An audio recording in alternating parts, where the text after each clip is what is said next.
بسم الله الرحمن الرحيم.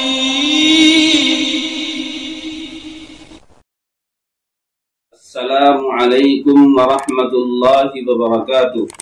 ایک سائل نے سوال کیا ہے کہ میت کو کاندھا دینے کا مسنون طریقہ کیا ہے؟ تو اس کا جواب یہ ہے کہ جنازے کو اٹھانے والے کو چاہیے کہ وہ جنازے کی چارپائی کا اگلا پایا اپنے داہنے کاندھے پر رکھ کر 10 قدم چلے اور پھر اگلی طرف کا پیچھے کا پایا داہنے کندھے پر رکھ کر 10 قدم چلے اور پھر اگلی جانب کا بایاں پاؤں پکڑ کر اپنے بائیں کاندھے پر رکھ کر 10 قدم چلے اور پھر پچھلا پایا پکڑ کر اپنے کاندھے پر رکھ کر 10 قدم چلے. تو 10 قدم چلنے سے اس طرح سے 40 قدم ہو جائے گے. اور ٹھمکے لگانا اور 2 قدم چل کر فوراً پائے کو کھینچ لینا پکڑ لینا یہ درست نہیں ہے اور یہ کوئی طریقہ نہیں ہے. آپ میت کو کاندھا دیجئے، طریقے سے دیجئے، سنت کے مطابق دیجئے تو اس میں فائدہ ہے.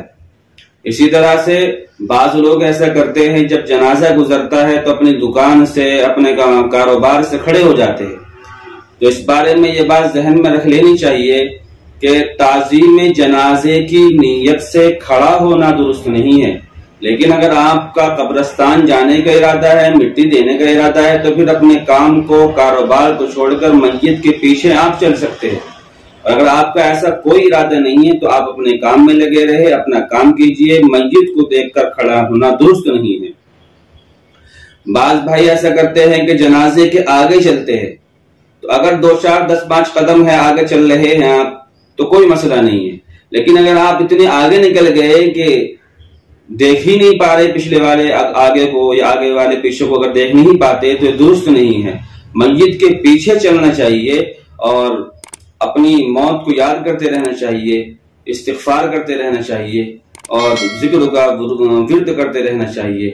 اس بارے میں یہ بھی خیال رکھنا چاہیے کہ میت ابھی قبرستان میں پہنچی نہیں ہے اور پہنچنے سے پہلے لوگ وہاں بیٹھ جاتے ہیں تو یہ بھی درست نہیں ہے.